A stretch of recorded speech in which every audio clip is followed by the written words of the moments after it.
Assalamualaikum warahmatullahi wabarakatuh.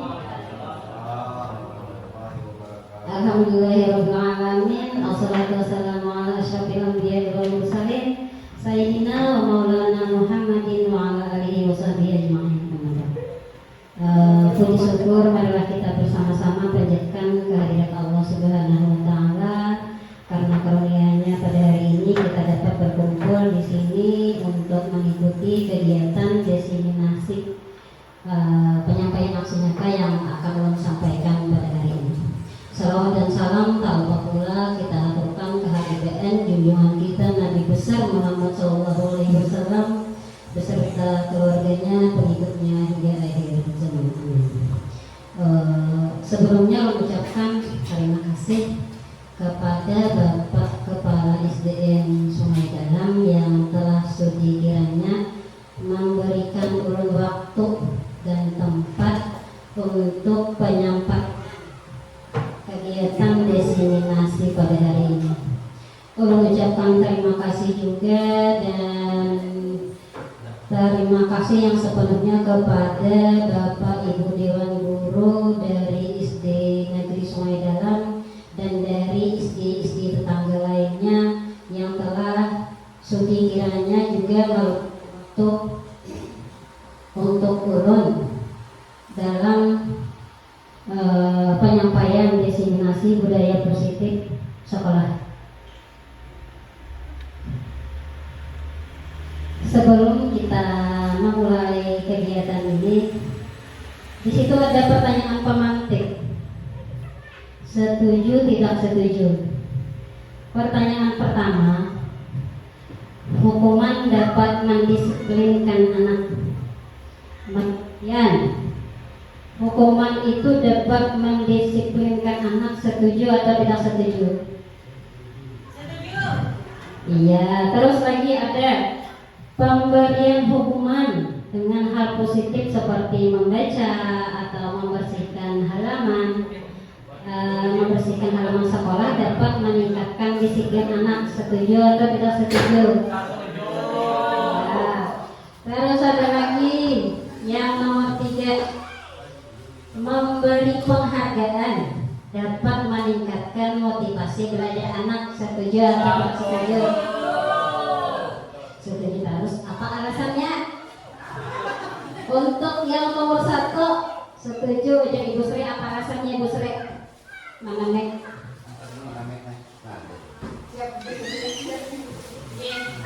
Untuk menanggapi nomor 1 setuju atau tidak tentang hukuman dapat mendisiplinkan anak, saya rasa setuju aja karena dengan diadakannya hukuman mungkin ada anak merasa kayak apa ya, kayak merasa bersalah, jadi kayak udah takut melakukan kesalahan, takut mendapat hukuman. Tetapi hukuman di sini mungkin hukuman yang berdampak positif atau hal yang baik, bukan yang secara fisik seperti itu. Iya, terima kasih. Terus lagi yang nomor 2 setuju ujar Bapak Sarwani. Alasan demikian.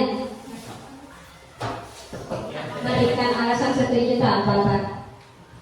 Nah, kami setuju tentang hukuman dapat mendisiplinkan anak ini. Oh, nomor 2 ya?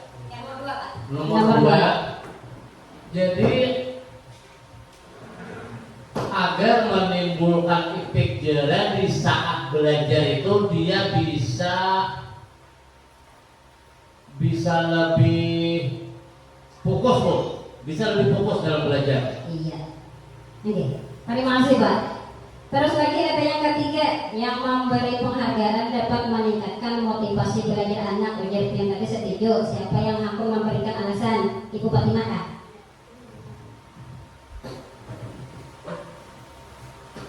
Yang memberi penghargaan dapat meningkatkan motivasi belajar anak, karena dengan diberi penghargaan anak akan merasa tertantang untuk lebih lagi meningkatkan baik prestasi atau apanya dalam hal belajar. Iya, terima kasih Bu. Terus kita lanjut.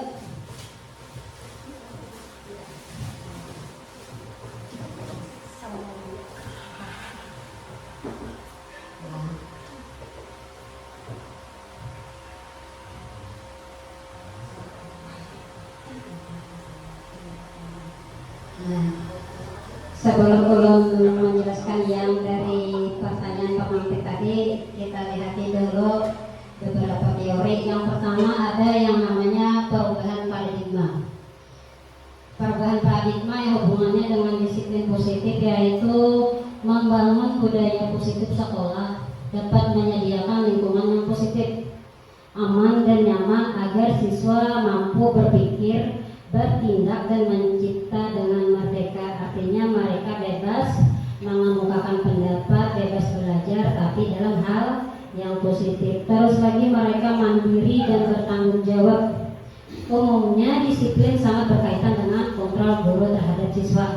Biasanya kalau disiplin itu ada hubungannya dengan peraturan sekolah. Peraturan sekolah ada dari sekolah dan dilaksanakan oleh guru dan siswa. Terus ada lagi yang namanya perubahan paradigma atau teori kontrol. Terus ada yang namanya teori pilihan atau ilusi kontrol. Ilusi ini menurut kita sejenis khayalan atau perencanaan dari guru untuk murid. Yang pertama ada ilusi guru mengontrol murid. Biasanya guru sudahkah menggawe tugas, sudahkah mengerjakan PR, ya itu bagian yang dari mengontrol murid. Terus lagi ada yang namanya ilusi bahwa kritik dan membuat orang merasa bersalah dapat menguatkan karakter.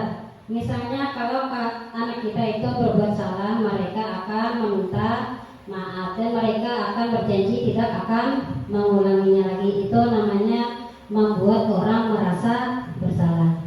Terus ada lagi yang namanya ilusi bahwa semua penguatan positif, efektif dan bermanfaat. Menurut yang namanya ilusi tadi, penguatan positif itu kita memberikan respon positif kepada anak, itu menurut mereka bermanfaat bagi anak.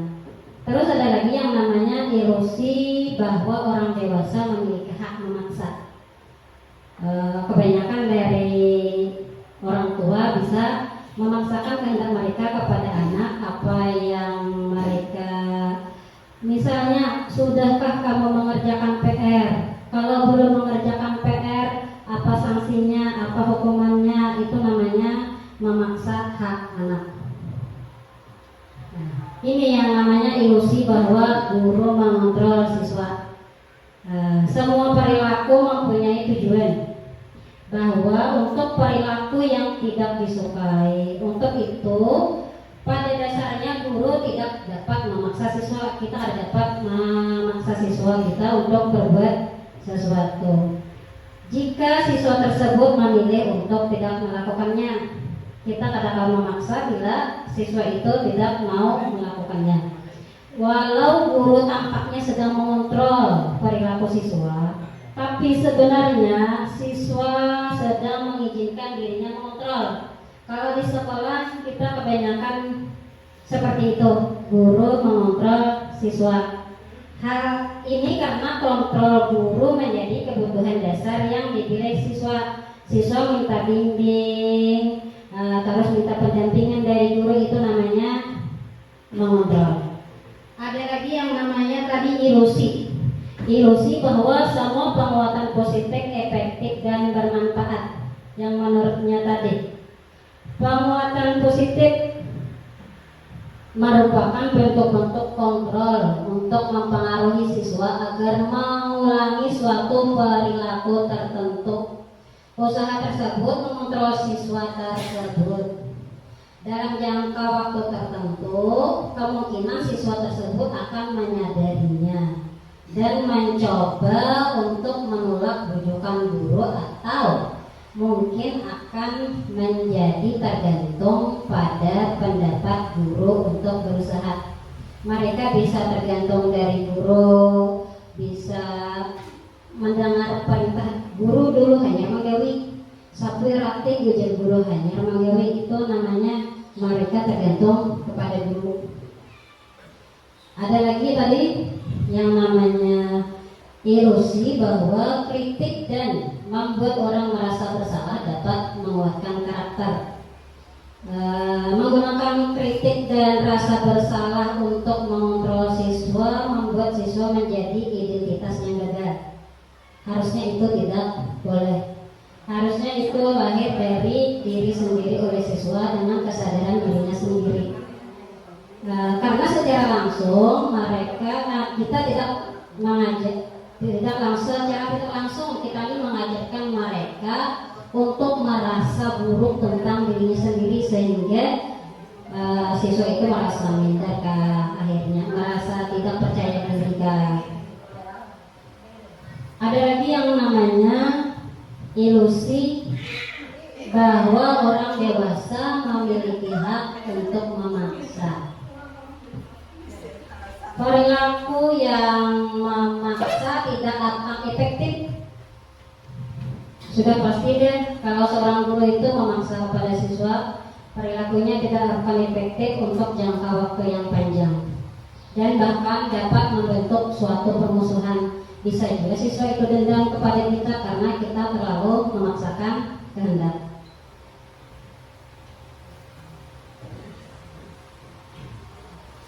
Nah, di sini ada yang namanya perubahan paradigma, stimulus respon, teori kontrol atau teori pilihan. Siapa sesungguhnya yang memiliki kontrol?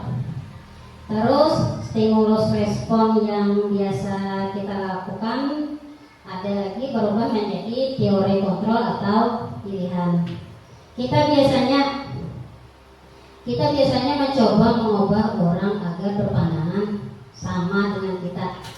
Kebanyakan kayak itu kita membawai seseorang untuk berpandangan baik terhadap kita, padahal kita tidak dapat memaksa orang tersebut.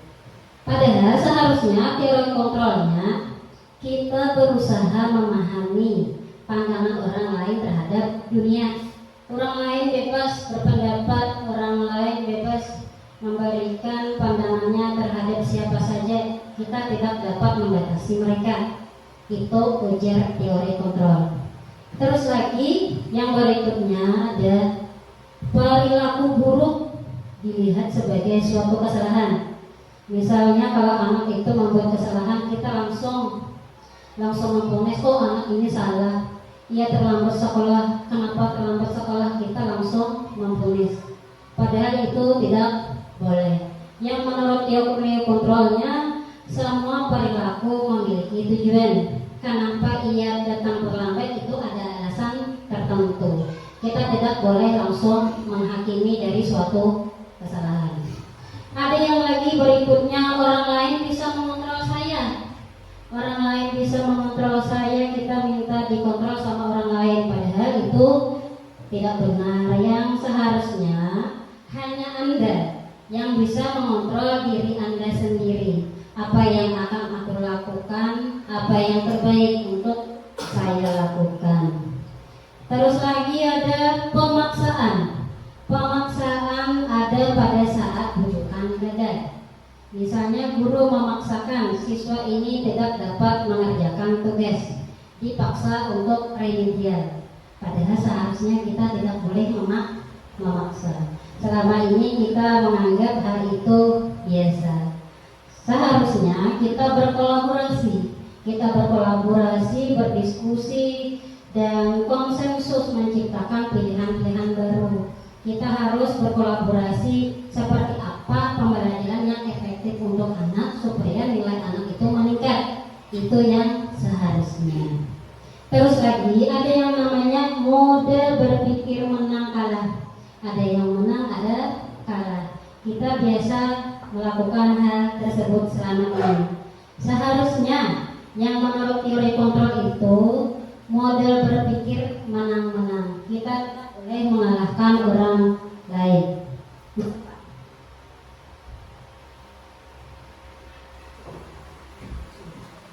Nah, terus kita lanjut, ada yang namanya makna kata disiplin yang berhubungan dengan budaya disiplin positif kita ada.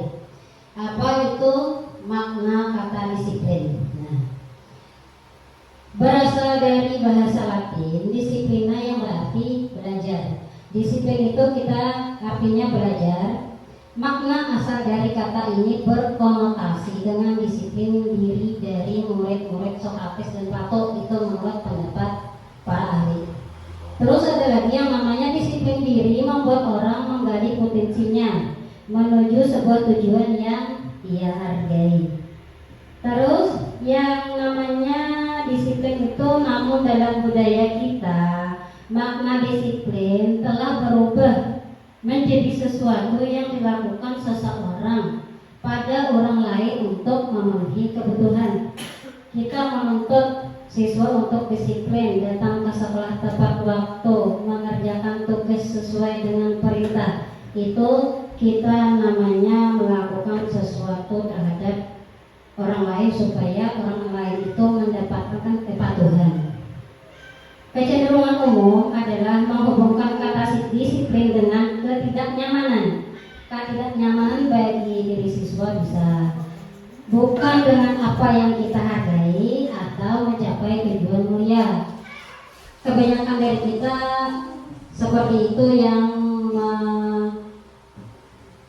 mengartikan yang kata disiplin itu sebagai ketidaknyamanan dari salah satu pihak.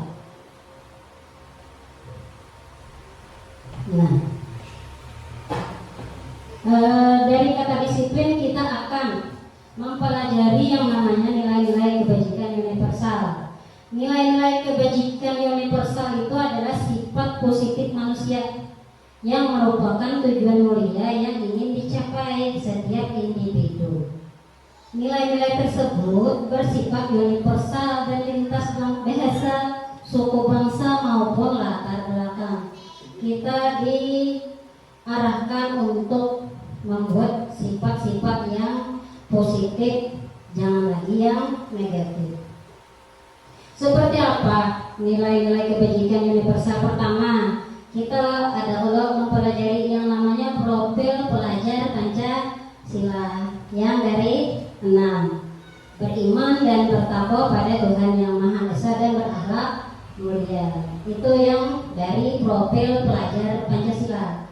Terus ada lagi yang namanya mandiri. Mandiri, kita harus menanamkan kemandirian pada setiap anak dalam belajar. Ada lagi yang namanya bernalar kritis. Terus lagi berkebinekaan global, bergotong royong serta kreatif. Itu poin-poin dari profil pelajar Pancasila. Nah, di sini sikap murid yang bernilai positif di dalam sekolah atau dalam kelas. Misalnya, sikap murid itu harus memiliki sikap toleransi, rasa hormat, integritas. Terus lagi ada mandiri dan saling menghargai, antusias, empati, keingintahuan, kreativitas, kerjasama, percaya diri, dan komitmen. Itu sikap yang harus dimiliki murid di kelas atau di sekolah. Terus ada lagi yang namanya nilai-nilai kebajikan universal berikutnya, ada namanya 9 pilar karakter Indonesian Heritage Foundation (PHF). Pertama ada yang namanya cinta Tuhan dan segenap ciptaannya, itu kita wajib. Terus lagi kemandirian dan tanggung jawab, sama persis mirip aja dengan yang namanya profil pelajar Pancasila. Terus ada yang namanya kejujuran, amanah, dan diplomatis. Hormat dan santun, dermawan, suka menolong, dan gotong royong. Terus lagi ada yang namanya percaya diri, kreatif, dan pekerja keras. Kepemimpinan dan keadilan termasuk juga, serta baik dan rendah hati. Terus masih ada yang namanya toleransi, kedamaian, dan kesatuan. Itu namanya 9 pilar karakter. Ini yang namanya ada petunjuk seumur hidup dan keterampilan hidup. Apa itu sikapnya harus kita miliki. Yang namanya keterampilan hidup, kita harus dapat dipercaya. Kita dalam berusaha, dalam bersikap harus memiliki kepercayaan orang lain. Artinya kita harus jujur. Terus lagi lurus hati. lurus hati, jangan ada sikap yang tidak baik dalam diri kita. Menjadi pendengar yang aktif, misalnya dalam berpendapat, kita harus menjadi pendengar yang aktif. Terus lagi tidak merendahkan orang lain, kita harus saling menghormati. Berikutnya ada memberikan yang terbaik dari diri. Kita membuktikan bahwa diri kita ini baik untuk penilaian terhadap orang lain. Ada yang lagi namanya petunjuk hidup. Petunjuk hidup ini banyak. Ada peduli, penalaran, bekerja sama, keberanian, keingintahuan, usaha, keluasan atau fleksibilitas, berorganisasi, kesabaran, keteguhan hati, kehormatan, memiliki rasa humor, berinisiatif, integritas, memiliki pemecahan masalah, sumber pengetahuan, tanggung jawab, dan memiliki rasa persahabatan. Itu namanya petunjuk seumur hidup dan keterampilan hidup. Terus ada lagi, nah, ini ada the super essential virtues. Ada 8: rasa empati, suara hati, kontrol diri, rasa hormat, kebaikan, toleransi, dan keadilan. Nah, di sini ada yang namanya proyek nilai-nilai kebajikan yang harus kita tanamkan jika kita akan melakukan suatu keyakinan kelas kepada siswa. Kita harus menanamkan nilai-nilai positif seperti peduli, keterus-terangan, ada yang namanya kebersihan, komitmen, belas kasih, percaya diri, ada yang bertujuan, tenggang rasa, dan gotong royong.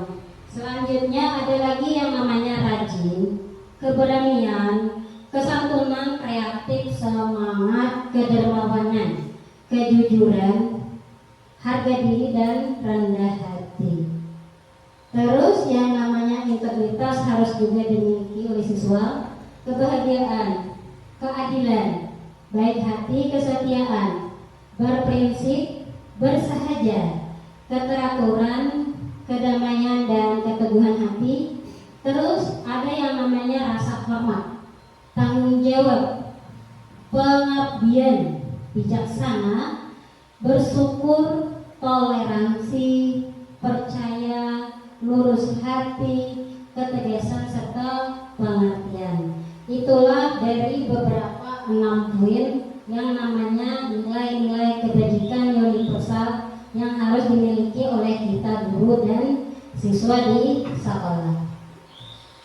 Nah, lanjut dari nilai-nilai universal yang dimiliki manusia, ada yang namanya teori motivasi perilaku manusia. Apa itu? Seperti pertanyaan pemantik yang pada pertama tadi. 1. Untuk menghindari ketidaknyamanan atau hukuman.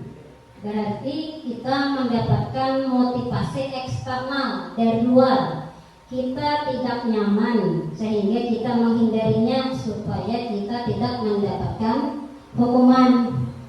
Apa yang akan terjadi apabila saya tidak melakukannya? Itu menanamkan rasa takut terhadap diri sendiri. Karena motivasinya berasal dari luar. Kita takut untuk salah, kita takut untuk dihukum. Ada lagi yang berikutnya yang namanya motivasi perilaku manusia, yaitu untuk mendapatkan imbalan dari orang lain atau institusi, seperti penghargaan, tadi seperti reward. Nah, itu juga motivasinya berasal dari eksternal atau luar. Harusnya kita menyadari diri sendiri, bukan untuk mendapatkan penghargaan. Pertanyaannya di situ, apa yang akan saya katakan, apa yang akan saya dapatkan apabila saya melakukannya? Berarti kita melakukan karena untuk mendapatkan imbalan. Itu masih motivasi eksternal. Sekarang yang ketiga, untuk menghargai diri sendiri. saya akan menjadi orang seperti apa apabila saya melakukannya. Berarti itu ada kesadaran dari dirinya sendiri. Motivasinya namanya internal, dalam diri sendiri. Itu bertujuan untuk mendisiplinkan positif diri kita sendiri. Kita tidak boleh memaksa orang lain. Kita tidak boleh memberi rasa takut pada orang lain. Dengan memberi imbalan juga kita masih ada rasa ketergantungan. Apabila mengerjakan ini akan dapat hadiah, maka mereka akan berlomba-lomba dalam melakukan sesuatu. Sebaiknya kita menghargai diri kita sendiri untuk menanamkan budaya positif diri. Nah, tadi kata kita kalau memberi penghargaan itu baik. Sedangkan menurut teori yang disampaikan di sini, dihukum oleh penghargaan. Artinya penghargaan itu tidak sengaja menghukum kita, bahwa penghargaan berlaku sama dengan hukuman. Dalam diri meminta atau membujuk seseorang melakukan sesuatu untuk memenuhi suatu tujuan tertentu dari orang yang meminta atau membujuk, sama aja hukumnya memaksa untuk mendapat penghargaan atau memaksa tidak melakukan sesuatu untuk menghindari hukuman. Dorongannya eksternal dari luar dan akan ada faktor ketergantungan. Kita memberikan reward kepada siswa, mereka akan berlomba-lomba. Kalau mereka tidak menyadari itu adalah kepentingan dari mereka akan saling bersaing, bisa bersaing secara sehat ataupun tidak sehat dalam mendapatkan suatu penghargaan. Ada beberapa dampak dari pemberian penghargaan tadi. Pertama, pengaruh jangka pendek dan jangka panjang. Anak-anak itu bila sering diberi penghargaan, bisa jadinya pintar, tapi satu motornya bila kita kadang memberi lagi penghargaan, kembali ke pengaturan awal. Bisa juga. Terus ada yang jangka panjang, ketergantungan sama sekali. Bila kada dapat hadiah, kada menjauhi. Nah, terus yang namanya ada penghargaan menghukum. Penghargaan sama artinya dengan menghukum. Artinya kita memaksakan kehendak untuk orang lain melakukan sesuatu. Ada lagi yang namanya penghargaan mengurangi ketepatan. Kurang tepat yang namanya penghargaan menurut teori di sini, bukan teori kita. Terus lagi penghargaan tidak efektif. Penghargaan tidak efektifnya jadi bisa ketergantungan siswa itu untuk selalu mendapat penghargaan atau hadiah. Terus penghargaan merusak hubungan. Misalnya si A juara 1, si B juara 2. Terus karena anak dapat juara, si B ini dengan berbagai macam cara supaya dapat nilai tinggi, supaya dapat hadiah, sehingga dia dapat mengalahkan nilai dari si A. Itu namanya merusak hubungan. Nah, terus dihukum oleh penghargaan berikutnya ada yang namanya penghargaan menurunkan kualitas. Kualitas dirinya menurun karena tadi ketergantungan. Ada lagi yang namanya penghargaan mematikan kreativitas. Anak itu tidak kreatif. Bila ada dapat hadiah, kada kreatifnya, kada hakun melakukan yang berdasarkan dirinya sendiri tadi, kada mau. Terus ada yang namanya penghargaan mengurangi motivasi intrinsik dalam diri. Tidak ada lagi motivasi dari diri yang mengharap, terus yang dari motivasi ekstrinsik tadi, yang dari luar. Harus ada imbalan untuk melakukan sesuatu. Berarti yang namanya penghargaan itu kurang tepat, ujar si teori ini. Bukan sekadar menyampaikan. Nah, ada kata semester.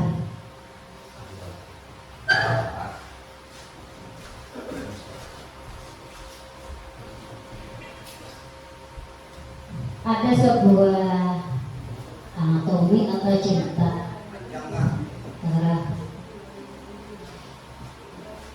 Ini adalah sebuah penggaris panjang. Terus apa yang kita lakukan untuk membuat penggaris ini terlihat lebih pendek? Ini ada hubungannya dengan penghargaan atau reward tadi. Apa yang kita lakukan untuk membuat penggaris ini terlihat lebih pendek? Apa Pak Haris? Angkat ke jauh. Tapi ukurannya berapa nih? 100 cm. Dimundurkan ukurannya 100 cm. Membuat penggaris yang lebih panjang. Lebih. Iya. Terus ada lagi pendapat lain, Pak Mardani?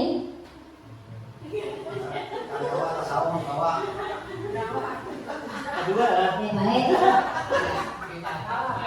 Ditatak jadi apa? Dipotong. Terus apa lagi? Apa lagi Bolgas? Dipotong. Nah, ada yang tiba-tiba dia cari penggaris yang lebih panjang supaya penggaris ini lebih pendek dilihatnya. Kata Pak Haris dimundurkan supaya lebih pendek, padahal ukurannya tetap 100. Apa? Nah, di sini dari beberapa pendapat yang hubungannya dengan penghargaan, penggaris ini akan terlihat lebih pendek jika apa tadi? Kata Pak Jumhur dipotong, jujur. Kata Ibu Fatimah cari penggaris yang lebih panjang, jujur. Terus apa hubungannya dengan ini tersebut? Kita jika ingin mendapatkan sesuatu, kita ingin dihargai diri kita, kita harus, kalau menurut Pak Jumhur, kita ingin dihargai, maka kita potong. Kita ingin merasa validasi, kita ingin diakui, kita akan diberi penghargaan, maka kita memotong. Artinya dalam hal negatifnya kita melakukan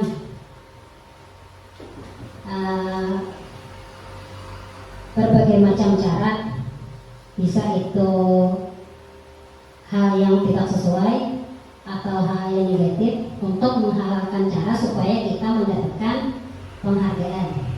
Terus kalau yang menurut Ibu Fatimah mencari penggaris yang lebih panjang itu betul juga.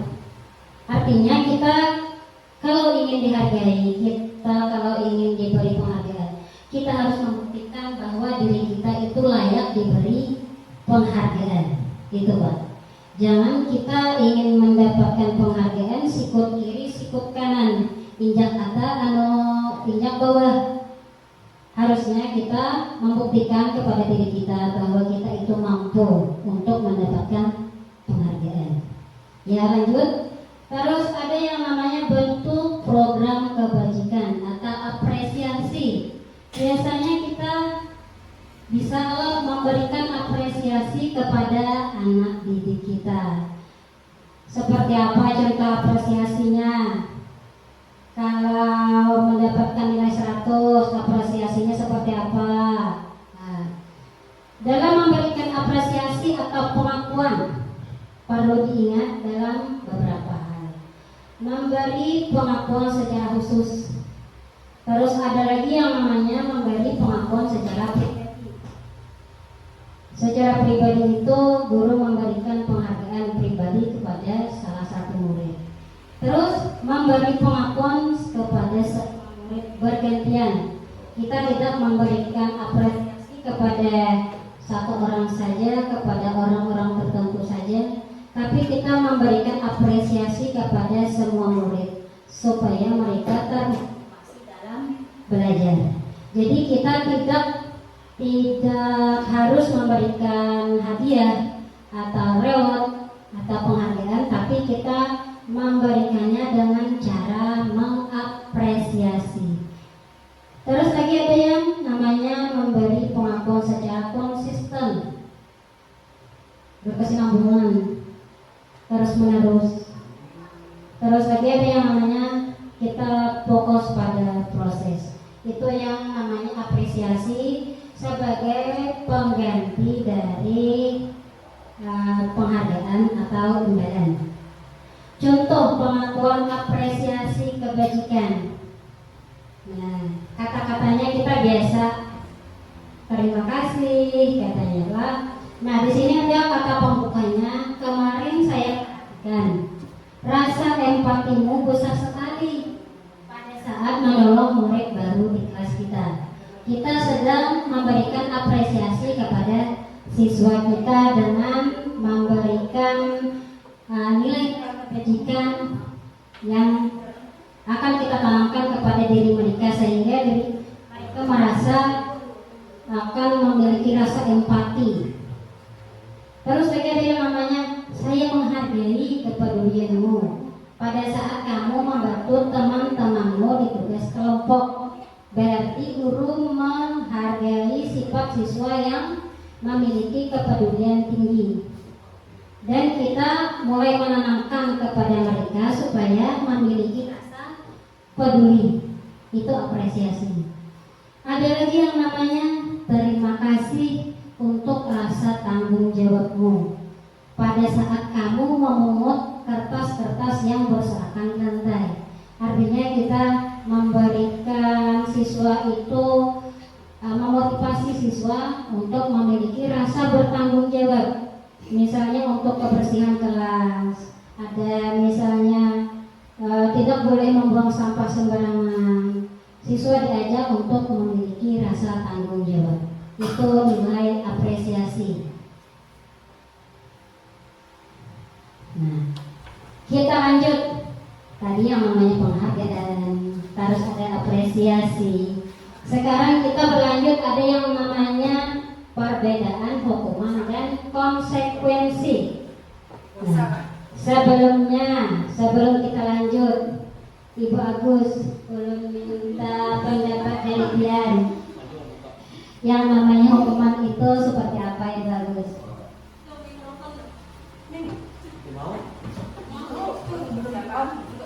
Ya,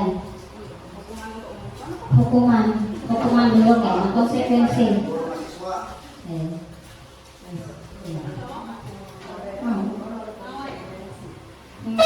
Mungkin memberikan efek jera terhadap siswa. Iya. Terus kan memberikan sedikit pandangan atau pengertian agar dia juga bisa mengerti bahwasanya itu boleh atau tidak boleh. Iya, terima kasih. Terus lagi kalau konsekuensi, siapa yang akan memberikan pendapat? Pak Haris, yang namanya konsekuensi itu seperti apa? Konsekuensi itu mirip dengan hukuman. Iya. Terus kita lanjut. Nah, di sini ada soal atau pertanyaan. Dian, berikan pendapat Dian, itu hukumankah atau restitusi kah menurut Dian?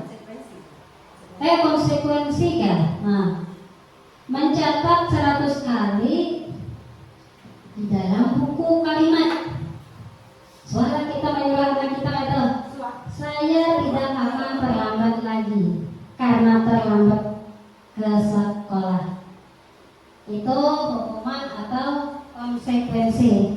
Sekarang siapa pengundian Imam dan Tosekinot? Nah, warna kuning adalah bagi yang warna kuning dahulu isiakan. Menurut dia itu hukumankah atau konsekuensi kah?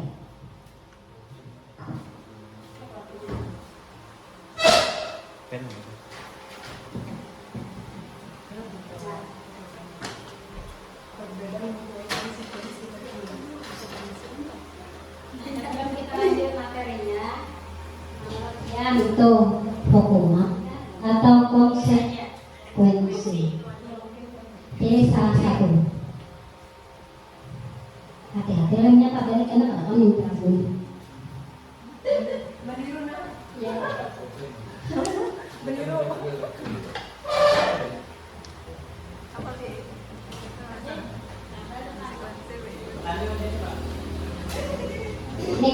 Pak. Tuh, disiapkan lo mencatat 100 kali di dalam buku kalimat saya tidak akan terlambat lagi karena terlambat ke sekolah. Menurut Pian itu hukumankah atau konsekuensi kah? Terserah. Kalau kamu tekan ampun ibu anu jalan. Oke, beri nama. Oke. Di sini khusus karena ada lagi pertanyaan berikutnya, 6 lagi sisanya. Ya. Ya, habis ini hanya berlanjut ke penjelasan materi. Apa itu hukuman, apa itu konsekuensi. Bila sudah menjawab, Pak Haris tempelkan kamu Kak. Tempel. Nama ini nama Pian, yang belum tahu. Tempel aja Ibu Fatima. Dari ujung sini kan, supaya ya, yang ada di sini.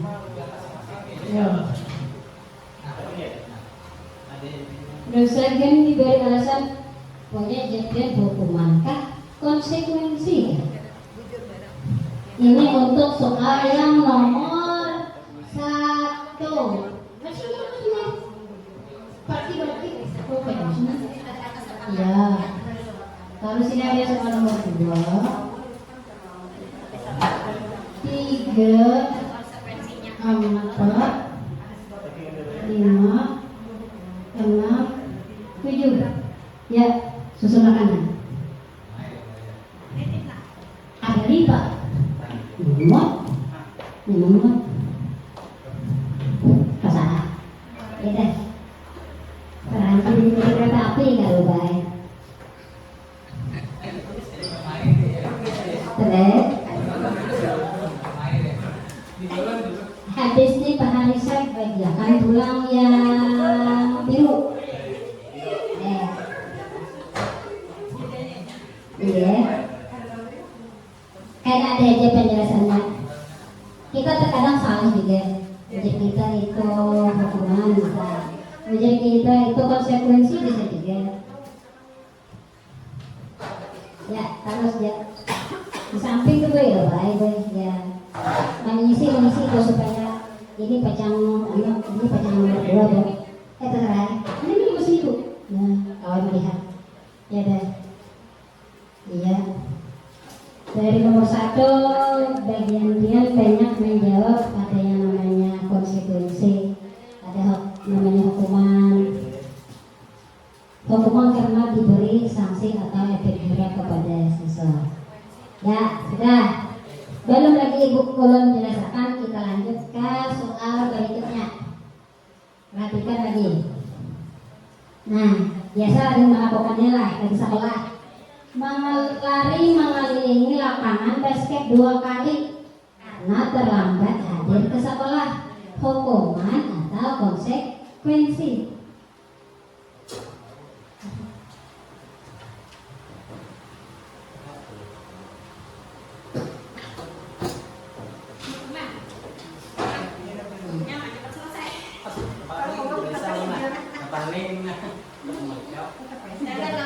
Ya, tempel 1-1.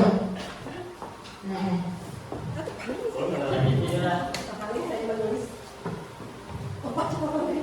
Ya, sambung Pak Haris.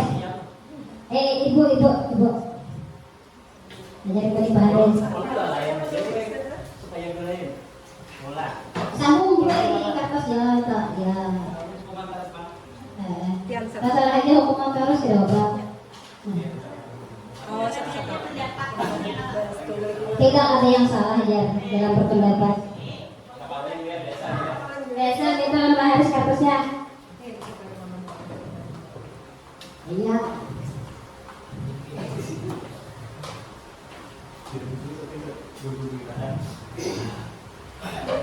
Tumpang siapa? Biasa lagi juga dong. Kertasnya biasa kan ada? Ada.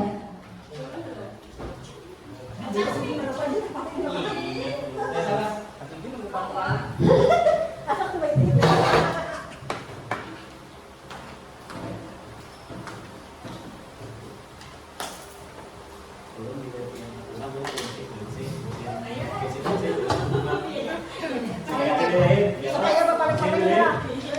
Supaya si kong bujur jan.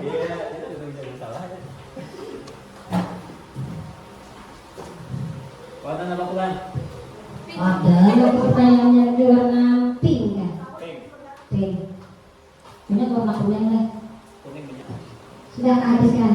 Kaisar sudah bisa. Sudah. Ayo dah. Lanjut lagi.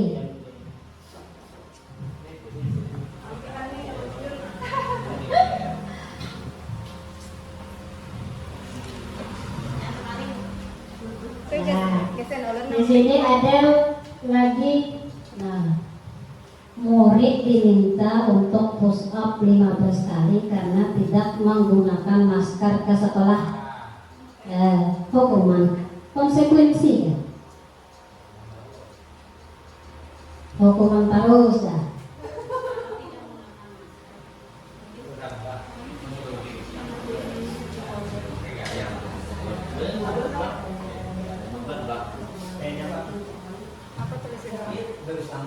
Iya, Gus. Ya, lanjut lagi. Siapa yang ingin menempelkan? Iya.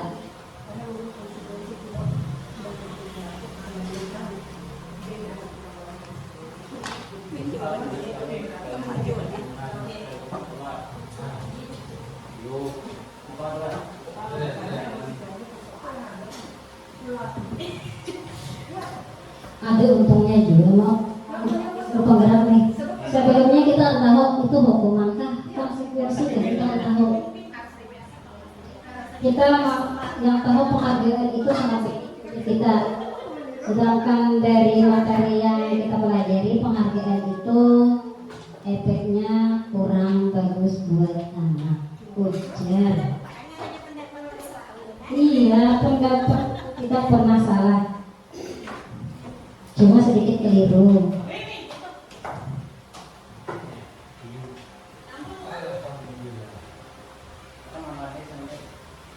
Sambil makan wadah Pak. Kata dokter. Tapi sekarang, ibu Tina lagi. Berarti sangat ya kita main.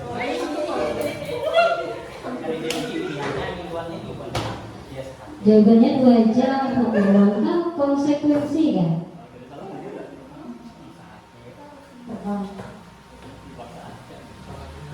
Ya. Terus lagi warna kuningnya pulang Pak Alisa. Kuning pulang. Nah, di sini menggantikan kertas tugas teman yang telah dicoret-coret, mencoret ampun kawan. Diganti apa?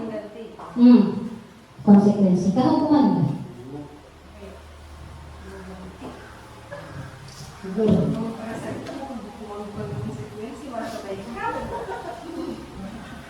Kayaknya ada penjelasannya. Konsekuensi ya. Kita berani berbuat, berani berbuat. Iya, benar. Ada alasan tertentu.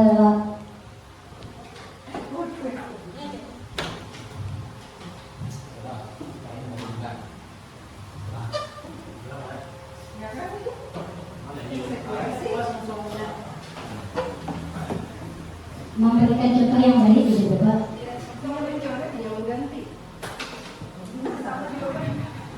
Bagus.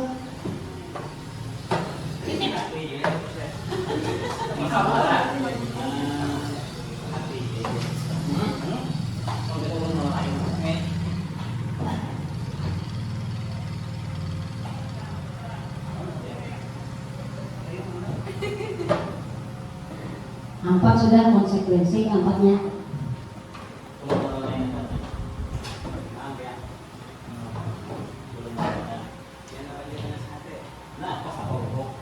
Nah, lagi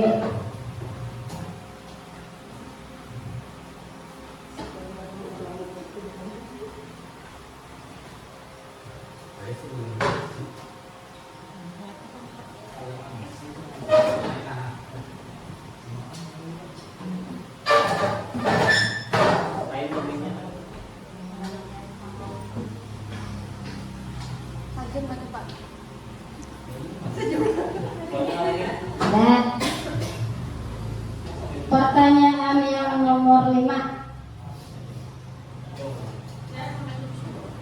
sampai 7. 3 lagi. Supaya kita lebih memahami perbedaan hukuman dan konsekuensi. Membersihkan tumpahan air di meja tulis karena tersenggol pada saat belajar. Ini membersihkan seorang. Ini Bapak jurungi Pak.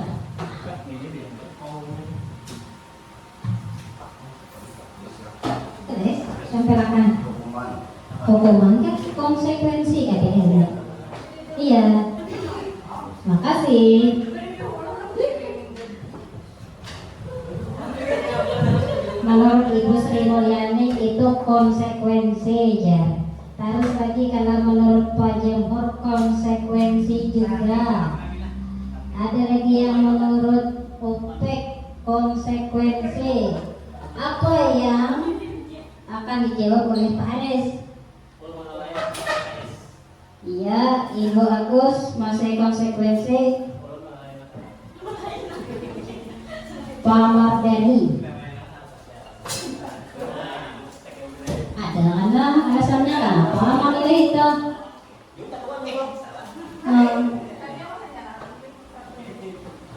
Berarti habis nih 2 lagi. Tunggu mata dulu.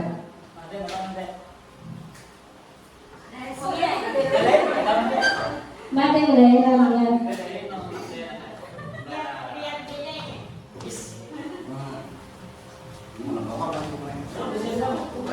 Baik, baik. Sambung. Masa di belakang apa duluan? Ya. Yang keenam. Nah, murid disuruh untuk tidak mengenakan sepatu seharian di sekolah. Tadi disuruh bersepatu, disuruh KTP sepatu karena tidak mengenakan sepatu hitam.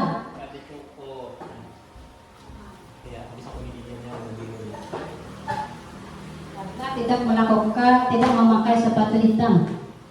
Nah, jadi disuruh pada memakai sepatu seharian. Konsekuensi kah hukuman kah?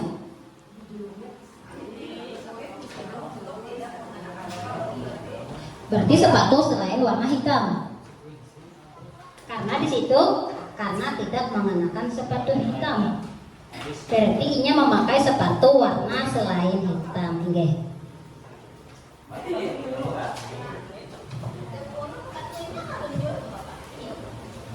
Jangan keduanya, salah satu aja.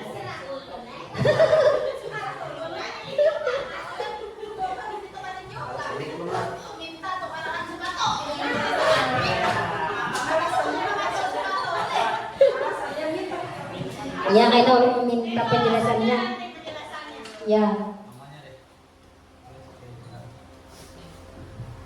Ini warna lagi. Terakhir yang nomor 7 itu warna campur aduk ya. Oke.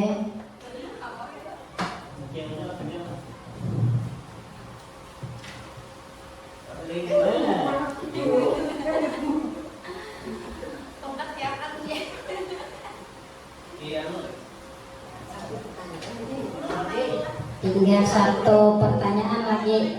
Siapakah pemenangnya yang memiliki polling terbanyak? Jawabannya yang dianggap lebih tepat. Bisa hitung masing-masing kayaknya. Iya. Ada lagi yang oh yoi. Terakhir. Nah, lari mengelilingi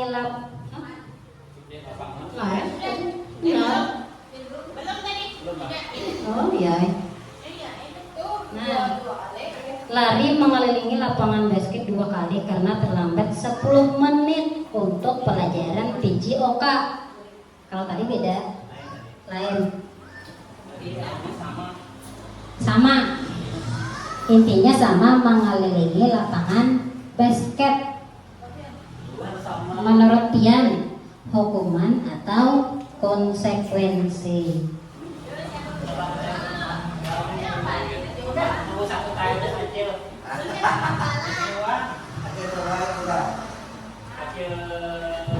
Aja jelehat nomor 1, hukuman aja jelehat. Kali mengenai orang basket 2 kali karena 15 menit. Iya. Hukuman atau konsekuensi. Karena kita hitung siapa yang paling terbanyak yang jawabannya lebih tepat.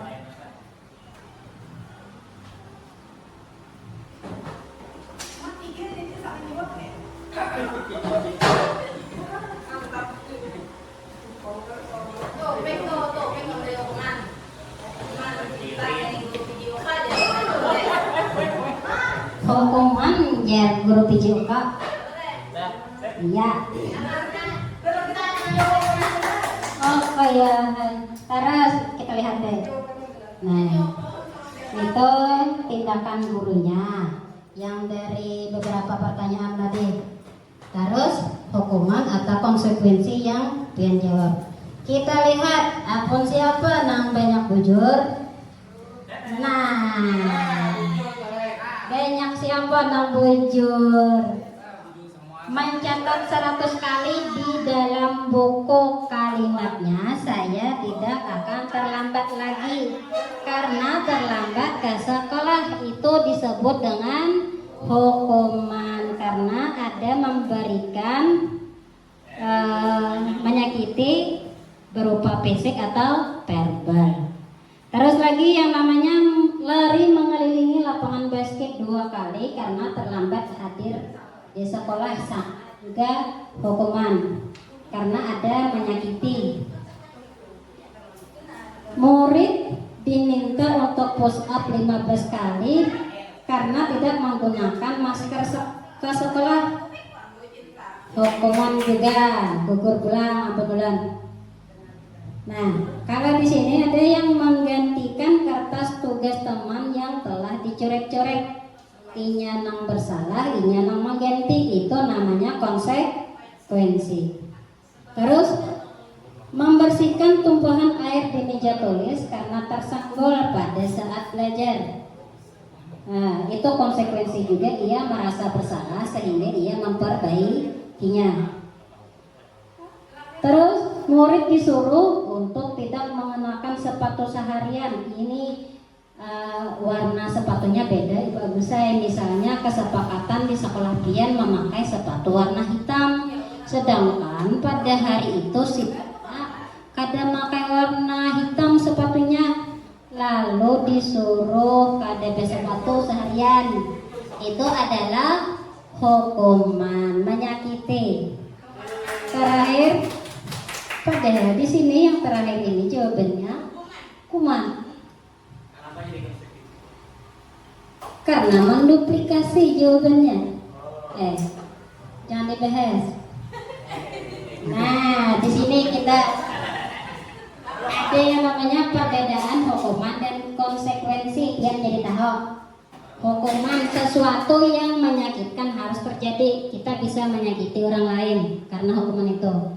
Sedangkan konsekuensi sesuatu harus terjadi. Bila ia melakukan kesalahan, maka dia yang bertanggung jawab. Terus ada lagi yang namanya hukuman, membuat anak sakit fisik maupun hati. Bisa juga inya pas dihukum menjadi supan kah, malu kah, menjadi minder kah untuk jangka waktu yang lama. Sedangkan konsekuensi membuat anak merasa tidak nyaman dalam jangka waktu pendek karena kita tidak memberi hukuman secara fisik atau verbal. Kita tidak menyakiti, cuma Pian ingatlah apa? Bila salah harus bertanggung jawab. Terus lagi anak menjadi benci kedisiplinan karena dihukum. Bisa ada beberapa anak kayak itu, makin dihukum makin menantang. Kalau konsekuensi, anak menjadi menghargai disiplin. Anak ditanamkan untuk mendisiplinkan dirinya, walaupun itu berasal dari luar atau dorongan dari luar. Terus lagi, hukuman itu merupakan paksaan, betul? Kalau konsekuensi, stimulus atau tanggapan, kayak tanggapan anak bila ia berbuat salah. Selanjutnya, mendorong anak menyakiti sendiri. Kita menyuruh anak mengelilingi lapangan basket, otomatis dia menyakiti diri dia sendiri.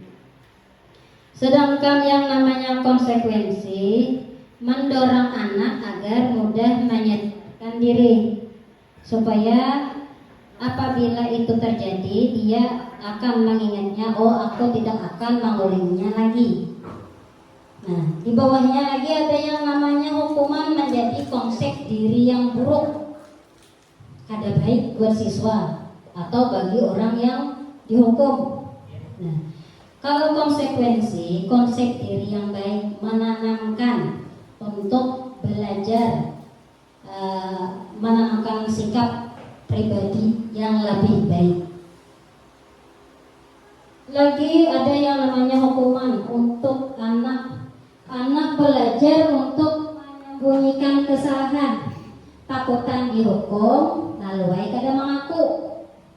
Bisa dia berdusta atau melimpahkan kesalahan kepada orang lain karena dia takut untuk dihukum. Sedangkan konsekuensi, anak belajar untuk mematuhi peraturan. Setiap peraturan harus dipatuhi. Apa itu aturannya, anak harus mengingatnya dan harus bertanggung jawab dengan perilakunya. Terakhir ada yang namanya hukuman menjadi urang, ketujuh marah. Ada membuat orang merasa bersalah, merasa dipermalukan, terus lagi merasa tak dihargai. Banyak perasaan anak setelah dihukum. Kebanyakannya anak yang sesudah dihukumi bisa benci sama gurunya, bisa benci sama temannya yang mengadukan, bisa. Terus lagi ada yang namanya konsekuensi kehilangan hak. Ia kehilangan hak, dibuat tidak nyaman, diasingkan sementara, tapi tidak lawas, kada lawasnya, merasa satu saja. Nah, di sini dia jadi mengetahui materi dari hukuman dan konsekuensi. Semoga dia dapat menerapkannya di sekolah masing-masing. Nah, ada pula yang namanya restitusi. Soal mendengar. Apa itu restitusi? Ya, kita lanjut. Apa itu namanya restitusi? Nah, restitusi adalah proses menciptakan kondisi bagi murid untuk memperbaiki kesalahan mereka, sehingga mereka bisa kembali pada kelompok mereka dengan karakter yang lebih kuat. Restitusi juga merupakan proses kolaboratif yang mengajarkan murid untuk mencari solusi untuk masalah mereka dan membantu murid berpikir tentang orang seperti apa yang mereka inginkan menjadinya, tujuannya menjadi apa, dan bagaimana mereka harus memperlakukan orang lain. Ini hubungannya dengan hukuman, konsekuensi, dan restitusi. Mana yang lebih baik menurut Pian? Kalau tadi hukuman jelas kurang baik, kalau konsekuensi itu sudah mengarah kepada hal yang lebih baik. Sekarang yang namanya restitusi ini kita mencoba menanamkan kesadaran pada anak. Itu. Lihat di situ ada yang namanya identitas gagal. Hukuman itu termasuk identitas gagal. Kalau identitas sukses itu menurutnya disiplin itu memerlukan konsekuensi dan restitusi. Kalau hukuman sesuatu yang menyakitkan harus terjadi tadi. Kalau konsekuensi sesuatu yang harus terjadi. Tapi kalau restitusi merupakan pilihan aku akan menjadi apa? Itu dalam dirinya. Ada lagi hukuman tidak nyaman untuk murid atau anak untuk jangka waktu yang panjang. Kalau konsekuensi tidak nyamannya anak pada waktu pendek. Tapi kalau yang restitusi menguatkan anak murid supaya mereka menyadari betul kesalahan mereka dan untuk memperbaikinya dalam waktu yang panjang. Terus lagi kalau hukuman merupakan korban untuk mendapatkan keadilan, hukuman. Kalau konsekuensi korban bisa diabaikan. Konsekuensi kadeda korban. Kalau restitusi korban mendapatkan ganti. Kadeda korban tapi diganti yang lebih baik. Terus kalau yang hukuman murid akan tersakiti. Kalau konsekuensi anak cuma dibuat tidak nyaman, itu saja. Terus kalau yang restitusi anak mendapatkan penguatan pada dirinya.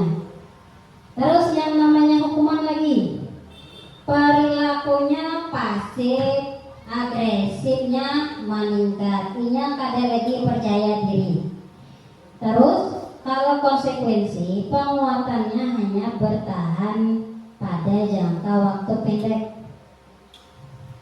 Kalau restitusi, masalah terpecahkan. Dengan melakukan restitusi, kita dapat menyelesaikan masalah.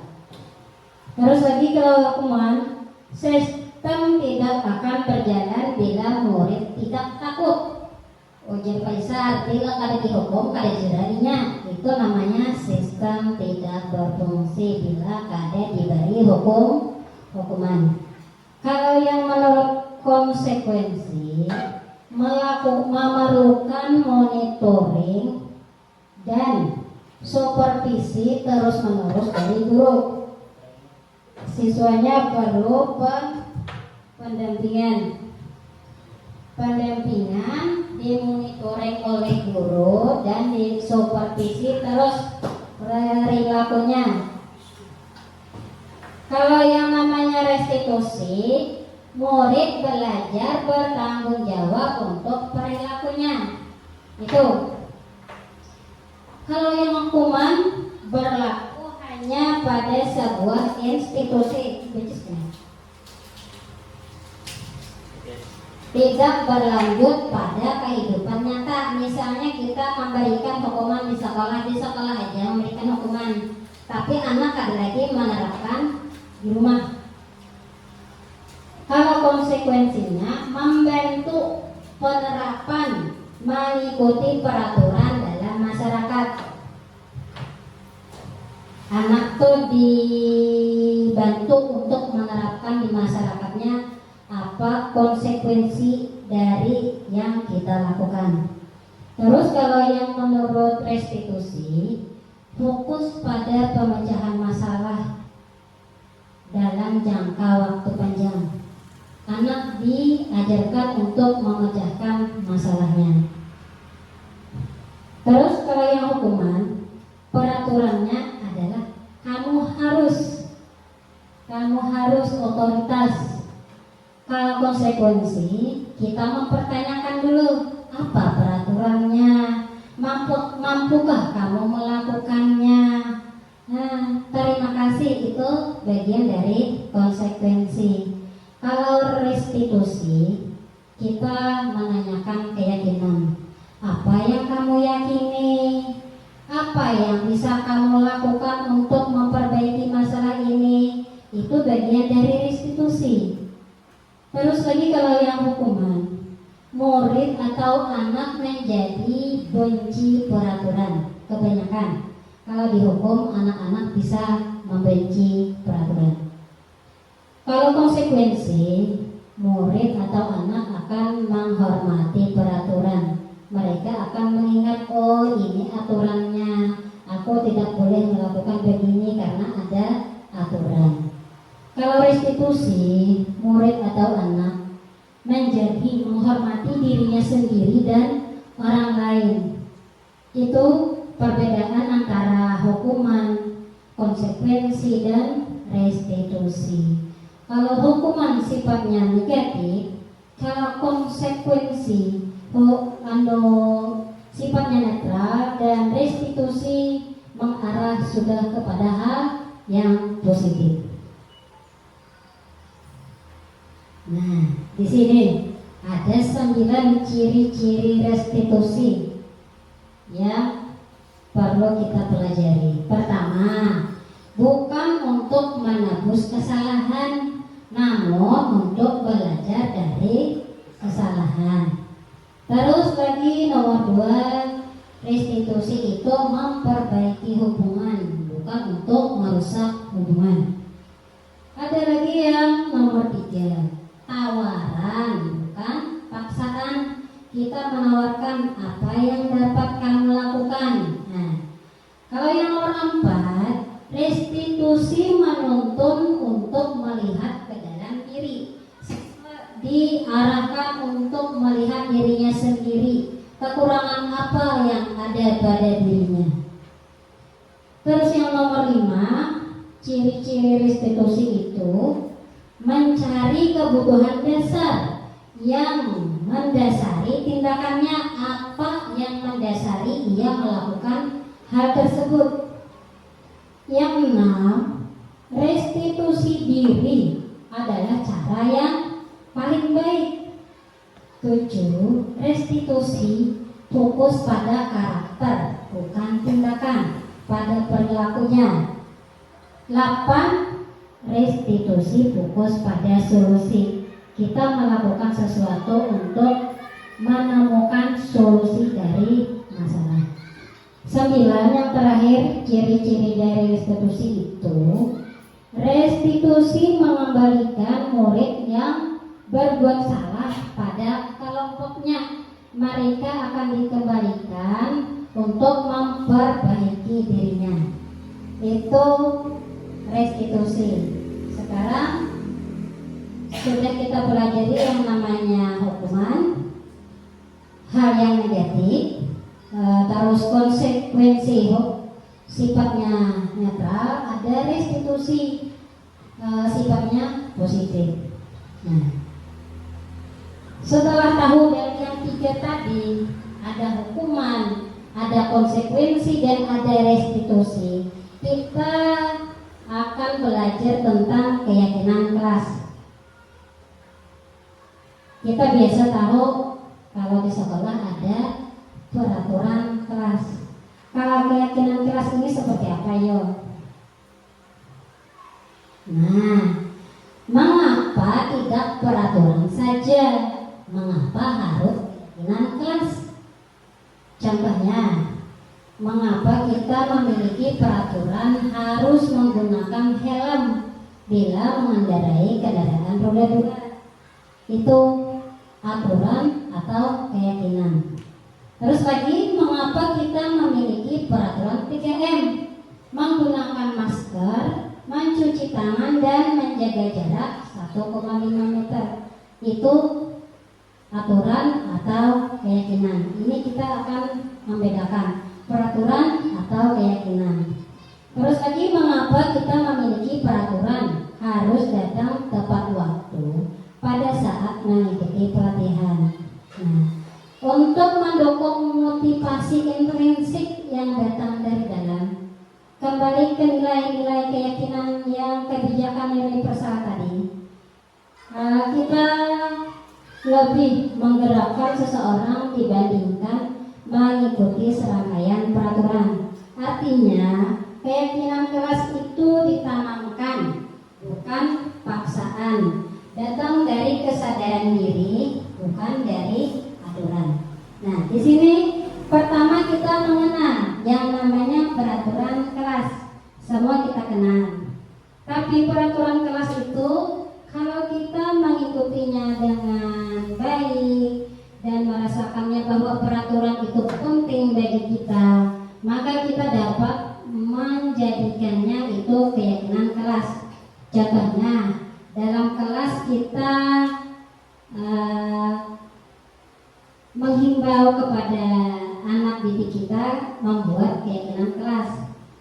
Keyakinan kelas misalnya tidak membuang sampah sembarangan, tapi kita harus menggunakan kata-kata positif, berarti menjaga kebersihan. Itu namanya keyakinan kelas. Dari keyakinan kelas akan timbul lingkungan yang positif kalau semua warga kelas melaksanakan keyakinan kelas tersebut.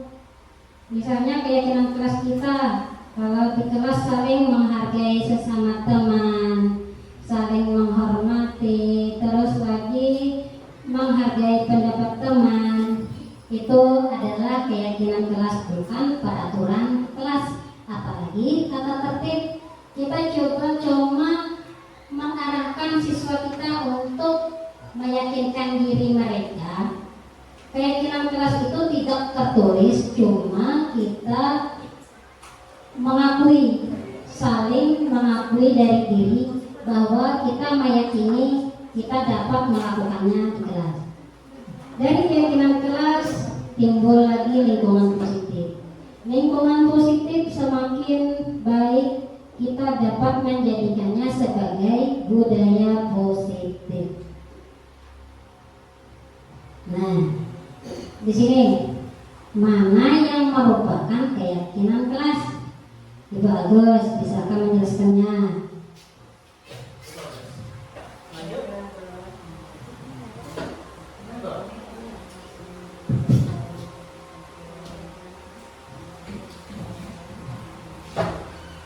Keyakinan kelas kebagusan ada hubungannya dengan nilai universal. Kita harus menanamkan sikap positif kepada anak.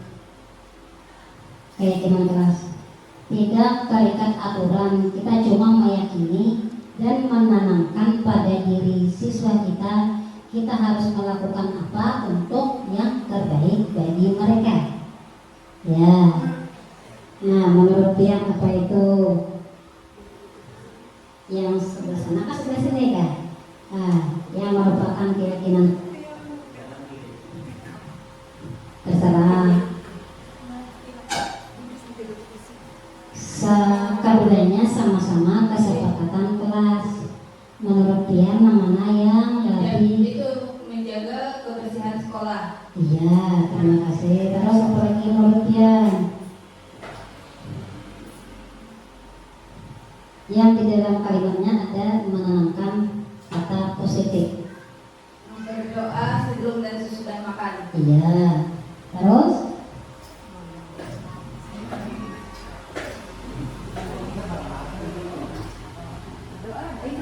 Iya.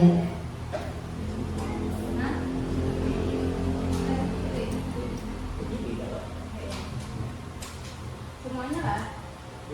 Satu lagi semutaan.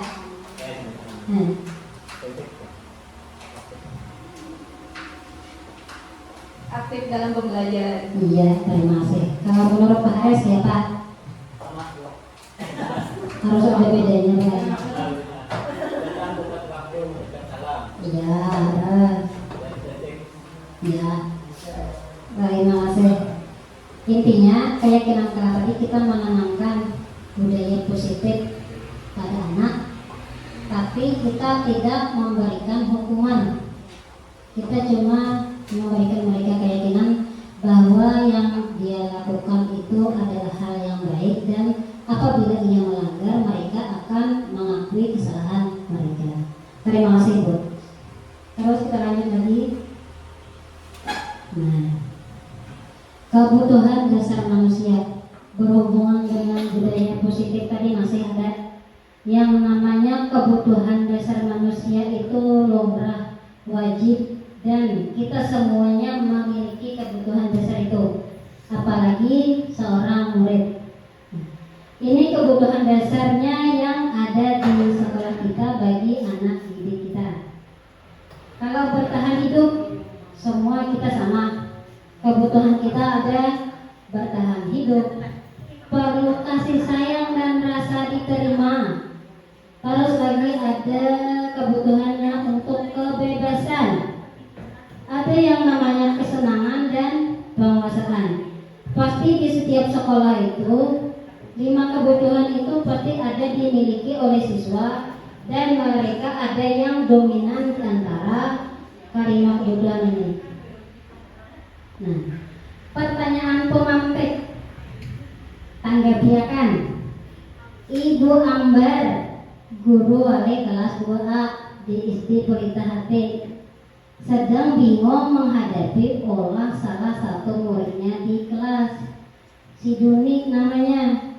Beberapa anak di kelas 2A telah datang padanya dan mengeluhkan Duni yang seringkali meminta bekal makan siang mereka dengan paksa.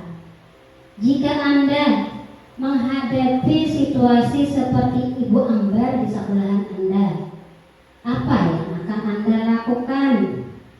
Terus, menurut Anda, kira-kira apa alasan Duni melakukan hal itu? Menurut Pak Haris, Duni itu melakukannya karena apa? Nih, dari salah satu yang kebutuhan hidup nih, si Duni ini mengambil paksa makanan kawan. Nah, di situ dari kelima kebutuhan itu, Duni itu apa saja? Salah satu terserah. Mungkin dia bertahan hidup kok. Nih. Mungkin dia bertahan. Betul. Mungkin dia bertahan hidup karena tidak membawa bekal ke sekolah, kelaparan atau kawan diambil. Betul. Terus kalau Ibu Fatimah, ya Pak? Mungkin penguasaan karena menguasai. Ingin menguasai teman-teman, karena kebanyakannya ada di antara siswa yang oh iya, menguasai teman atau merasa lebih hebat dari lebih jago, ya. Iya, kesenangan. Apa alasannya kesenangan tadi? Pas aja, jujur gue. Terus itu lagi, KPBS mana memilih nah?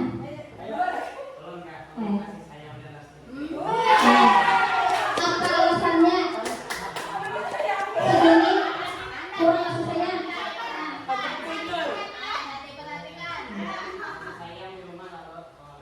Iya, kurang kasih sayang ya. Harus lagi. Jujur, siapa? Kalau yang KPBS siapa? Ayo. Bapak Ujung, pasar. Kalau kebebasan itu Kalau kebebasan menurut dia si Doni tadi kenapa ini ya? Anak beradamian lah, emang di lampu kawan lah. Asal ya, lihat penjelasannya. Dari semua jawaban Tian itu benar, tidak ada yang salah. Lihat penjelasannya. Nah, si Doni tadi jujur. Bertahan itu ingat kesalahan. Ampun kawan diambil, jujur. Nah, karena kebutuhan manusia itu bertahan hidup secara fisiologis, kita butuh makan, tempat tinggal dan kesehatan, jujur. Terus lagi kasih sayang dan rasa terima. Jujur juga. Ia merasa gurunya ini kurang perhatian, lalu mau ulah-ulah supaya guru ini memberi perhatian, padahal perhatiannya itu bersifat negatif. Harus lagi ada yang namanya kebutuhan penguasaan. Jadi Ibu Fatimah boleh. Ibu Sri penguasaan. Ini merasa jago aja Ibu Sri. Merasa jagoan. Lalu mengambil lampu kawan sekehendaknya. Nah. Terus.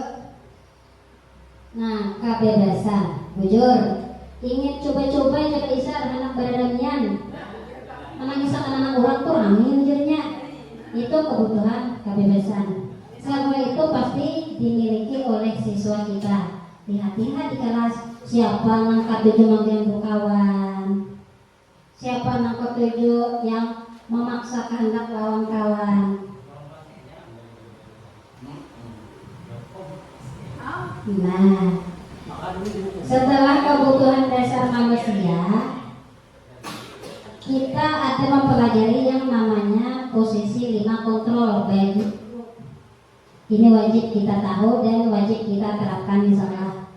Posisi 5 kontrol ini penting Pak. Nah, posisi 5 kontrol itu adalah penghukum, membuat rasa bersalah.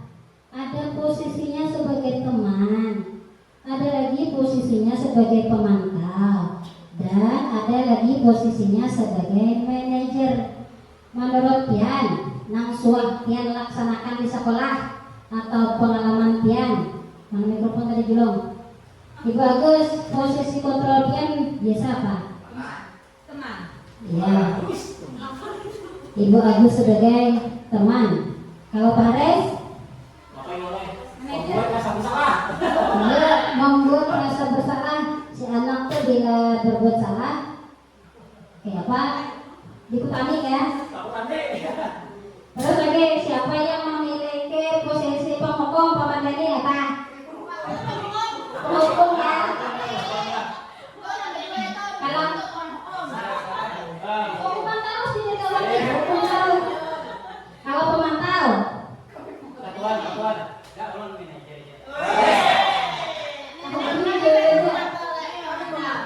Ya pemantau. Kalau penjemur di sini manajer aja sebab sini kepala sekolah. Ini. Nah, di sini ada penjelasan. Sebagai penghukum itu apa? Seorang penghukum dapat menggunakan hukuman fisik dan verbal.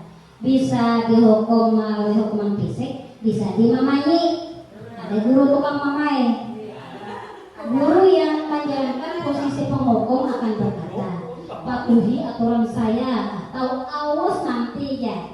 Bila kayak itu berarti gurunya sebagai penghukum selalu mengatakan kamu selalu salah.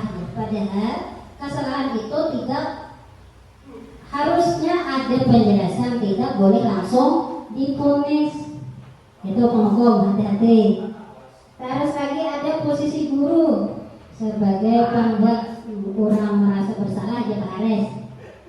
Nah, pada posisi ini biasanya guru akan bersuara lebih lembut. Kebanyakan ibu-ibu menggunakan kelaringan yang membuat siswa menjadi tidak nyaman, bersalah atau rendah hati. Contoh kata-kata guru dalam posisi ini misalnya, ujar si Bapak Haris tadi, Bapak sangat kecewa dengan kamu, Pilih. Ujar Ibu Timah ya, berapa kali Ibu harus memberitahu kamu? Itu kita mengingatkan kesalahan dari siswa kita, orang yang membuat merasa bersalah. Di sini ada yang namanya teman, jadi bagus, orang menjadi posisinya sebagai teman.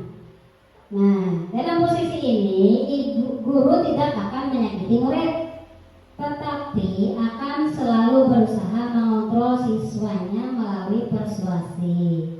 Posisi ini dapat berdampak positif dan negatif. Positif berupa hubungan yang baik antara guru dan siswa. Siswanya kada sare lawan guru, guru kada marah. Contoh kata-kata gurunya, ayo bantulah ibu, demi ibu ya. Itu yang membuat menjadi merasa teman. Ayo, ingat tidak semua bantuan ibu selama ini kita mengasihi anak toh, dipanjirinya supaya anak itu tidak takut terhadap kita dan menganggap kita sebagai temannya, sehingga mereka biasanya kepada ibu-ibu siswa itu mau curhat. Kenapa mereka melakukan kesalahan, mau mengakuinya. Nah, sini pemantau jadi Ibu Timah lawan Ibu Sri. Posisi beliau memantau. Posisi pemantau berdasarkan peraturan dan konsekuensi dengan memisahkan pribadi. Bila melakukan ini apa konsekuensinya? Lalu ada pertanyaan, peraturannya apa? Ingatlah piagam peraturan. Apa yang telah kamu lakukan? Kita kembalikan, menanyakan kepada diri siswa. Kita memantau, menakuni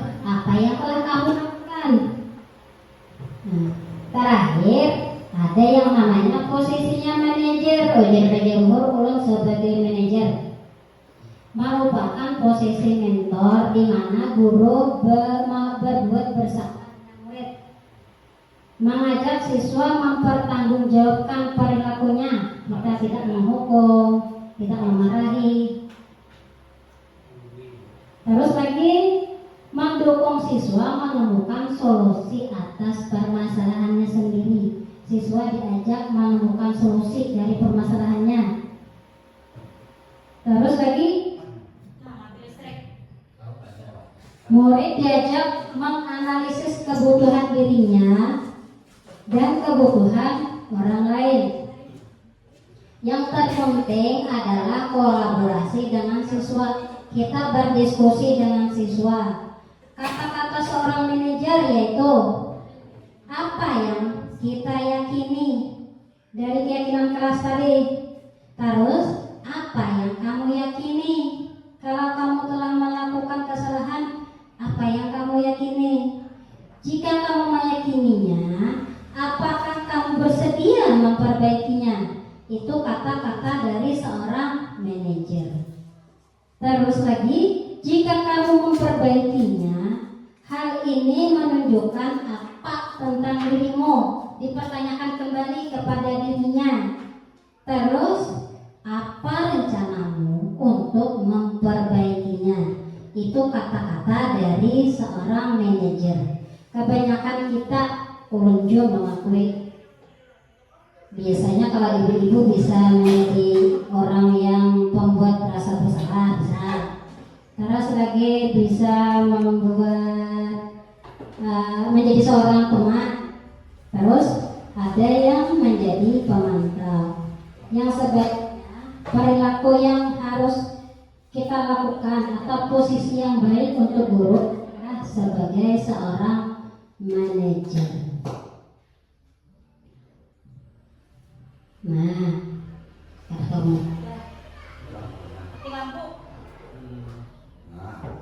Ada pertanyaan pemantik lagi. Pertanyaan pemantiknya, Adi yang terlambat hadir ke sekolah. Bagaimana guru tersebut menjalankan disiplin dengan menggunakan kelima posisi kontrol untuk kasus yang sama? Maksudnya kasusnya si Adi ini terlambat ke sekolah. Bila posisi gurunya sebagai penghukum, kayak apa Pak Mardeni mau capek muridnya? Si Adi ini terlambat ke sekolah. Bila Pak Mardeni posisinya sebagai penghukum, apa yang beliau katakan terhadap si Adi tadi? Maka akan diberi hukuman sesuai dengan kata-kata pian. Misalnya pian ini mau capek si Adi, ya apa kata-katanya sebagai seorang penghukum? Adi, kamu sudah melanggar aturan, akan Bapak hukum. Ya. Terus lagi kalau posisinya sebagai pemantau, apa yang akan dia lakukan?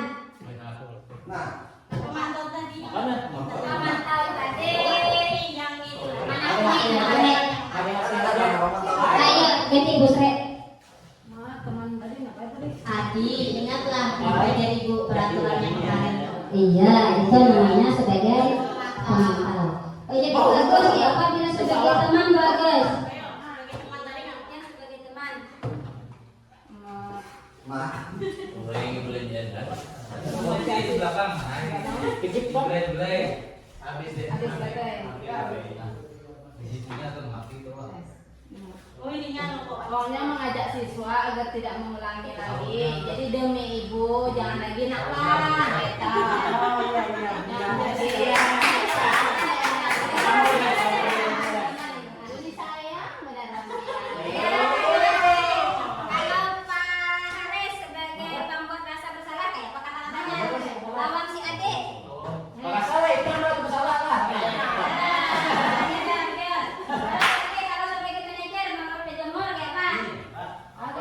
Manajer. Penyidik kok. Santai sambil ngomong.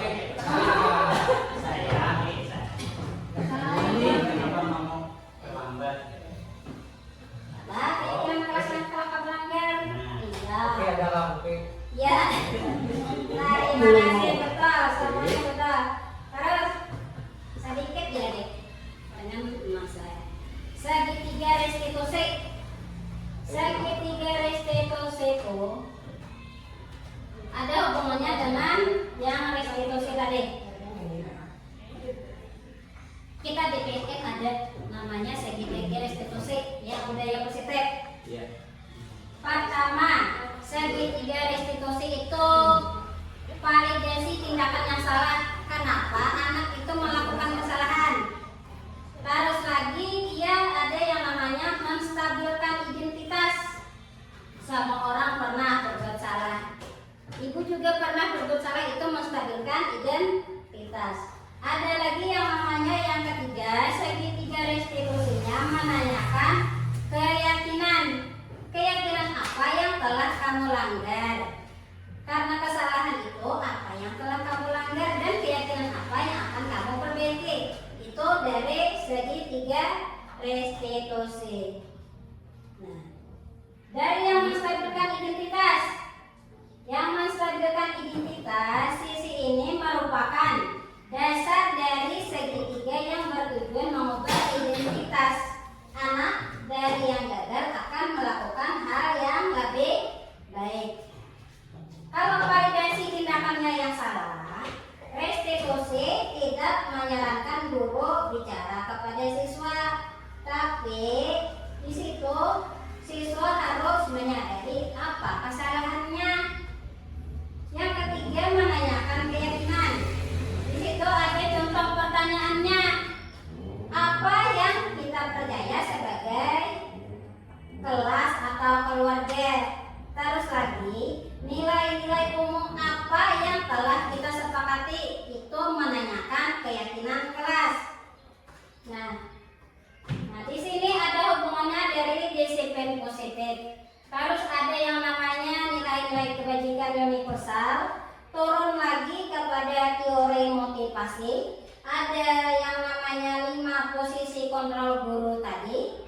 Terakhir ada yang namanya segitiga restitusi.